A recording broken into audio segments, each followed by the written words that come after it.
പ്രിയപ്പെട്ട മലയാളികളെ, എല്ലാവർക്കും എൻ്റെ നമസ്കാരം.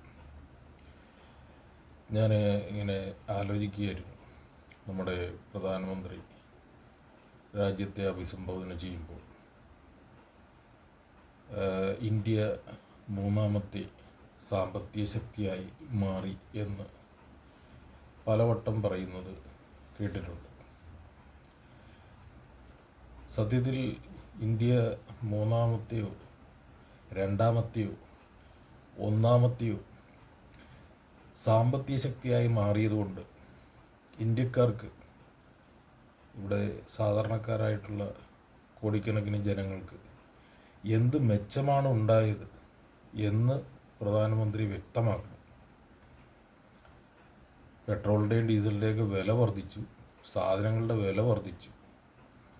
ഇപ്പോൾ GST കൗൺസിൽ കൂടി 2-3 സ്ലാബ് ഒഴിവാക്കിയെന്ന് പറയുന്നത് കേട്ടു. അതിൻ്റെ വില വർധന അല്ലെങ്കിൽ അതിൻ്റെ കുറവ് ജനങ്ങൾക്ക് ഇതുവരെ ലഭ്യമായിട്ടില്ല. ഒരു വിചിത്രമായ സംഭവം എന്ന് പറഞ്ഞാൽ, ഈ ഫിക്കി ആണെന്ന് തോന്നുന്നു, ഉടനെ തന്നെ അതിൻ്റെ പരസ്യം ഈ GST കൗൺസിൽ കൂടി ഈ സ്ലാബ് മാറ്റിയതിന് അനുകൂലിച്ചുകൊണ്ട് പത്രത്തിൽ പരസ്യം കൊടുത്തു പിറ്റേ ദിവസം തന്നെ. ഇതൊക്കെ എങ്ങനെ നടക്കുന്നു? നമ്മുടെ മുഖ്യമന്ത്രി ചോദിച്ച പോലെ ഈ GST കൗൺസിൽ കൂടി തീരുമാനിക്കാതെ അതിനു മുമ്പേ ഒരു പ്രഖ്യാപനം നടത്താനായിട്ട് ഈ പ്രധാനമന്ത്രിക്ക് എന്താണ് അധികാരം? GST കൗൺസിലല്ലേ ഇതിൻ്റെ പരമാധികാരം.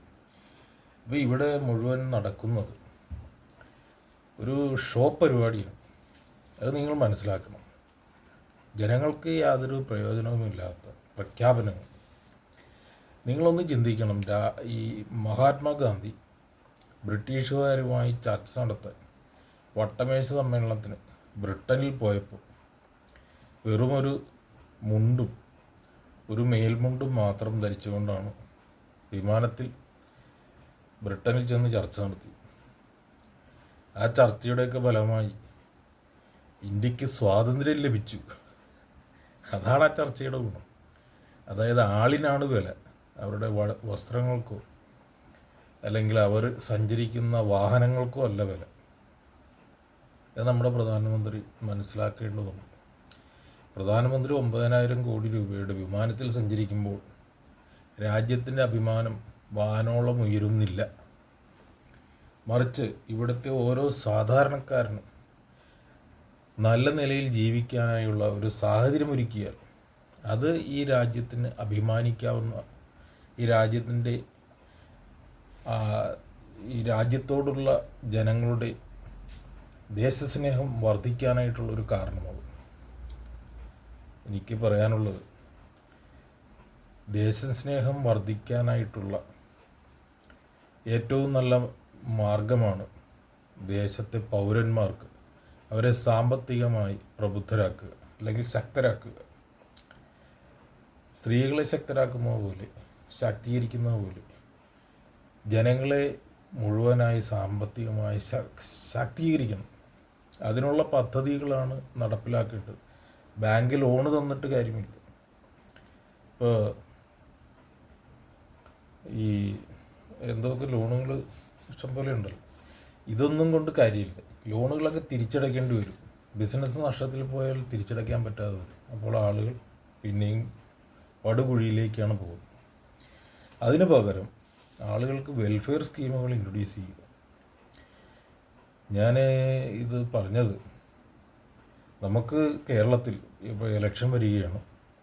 ഇവിടെ ഒരു സ്വതന്ത്ര ജനാധിപത്യ ജനകീയ കേരള സർക്കാർ വരേണ്ടത് ഒരു ആവശ്യമാണ്, ജനങ്ങളുടെ ആവശ്യമാണ്. കാരണം ജനങ്ങൾക്ക് സാമ്പത്തിക സുരക്ഷിതത്വം ഉറപ്പു നൽകാൻ ഈ ഒരേ ഒരു മാർഗമേ ഉള്ളൂ. അതുകൊണ്ട് നിങ്ങൾ എല്ലാവരും സ്വതന്ത്ര ജനാധിപത്യ ജനകീയ കേരള സർക്കാരിനെ രൂപീകരിക്കാനുള്ള അവസരം കളമൊരുക്കാൻ നിങ്ങളെല്ലാവരും സഹകരിക്കണം. നമ്മുടെ ഈ പോസ്റ്റുകൾ ഇത് ഷെയർ ചെയ്യുക, ലൈക്ക് ചെയ്യുക. ഞാനിനി ഈ നമ്മുടെ ക്രൗഡ് ഫണ്ടിങ്ങിനെ കുറിച്ച് പറയുന്നില്ല. കാരണം പണം ആവശ്യമാണ്, നമ്മൾ വളരെ പൊളിറ്റിക്കലായിട്ടുള്ള സ്ട്രോങ് ഹോൾഡേഴ്സിനെതിരെയാണ് നമ്മൾ മത്സരിക്കേണ്ടി വരുന്നത്.